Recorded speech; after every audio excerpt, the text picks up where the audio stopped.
పని అయ్యేంత వరకు. నీ పని అయ్యే వరకా? అసలు ఏమంటున్నావు? నా శ్రీని ఏం చేశారు? అసలు నన్ను ఎక్కడ తీసుకెళ్తున్నారు చెప్పండి, చెప్పండి. దేవుడా, ఈ మనుషులకిచ్చే ఓపిక సహనం నాకెందుకు ఇవ్వలేదు? తెలిసినా తెలియనట్టే ఉండాలి, అడిగితే ఇలానే ఉంటుంది. ఎందుకు కొట్టావురా? ఎందుకు కొట్టావు? అడిగితే కొడతావా? దాన్ని కొడితే నీకు కాలుతుందేంట్రా? కొంపదీసి సీనుగాడు లేడు కదా అని చెప్పి దాన్ని నువ్వు తువ్వుతున్నావా? ఏం మాట్లాడుతున్నావురా? ఏం మాట్లాడుతున్నావు? నీ అబ్బా పోయిన పడిపోకుండా తిరిగి వచ్చి మా జీవితాలు నాశనం చేసావు.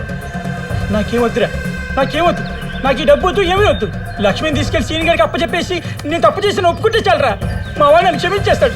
నా అలా స్నేహాన్ని మోసం చేసినందుకు నువ్వు కరెక్ట్గానే చేసావురా. ప్రపంచంలో నా అలాంటి వాడికి ఇలా జరగాల్సిందిరా.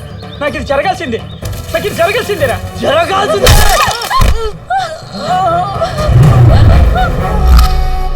అయినా నాకు కావాల్సింది మీరంతా కాదురా, డబ్బు ఒక్కటే.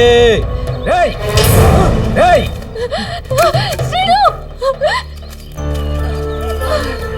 శ్రీ! లక్ష్మి అంటే అమ్మాయ డబ్బు అనుకున్నాను. నేను వచ్చేసానుక, బాధపడకు. అరే సీను, నన్ను క్షమించరా. అరే సీను, వీడిని అస్సలు క్షమించొద్దురా. వీడు చాలా అమాయకంగా నటిస్తాడు. వీడు మామూలు కాదు, వీడిలో ఇంకా యాంగిల్ ఉంది. క్షమించినోడినైతే నిన్ను వదిలేవాడిని కాదు. సరే పదరా, వెళ్దాం.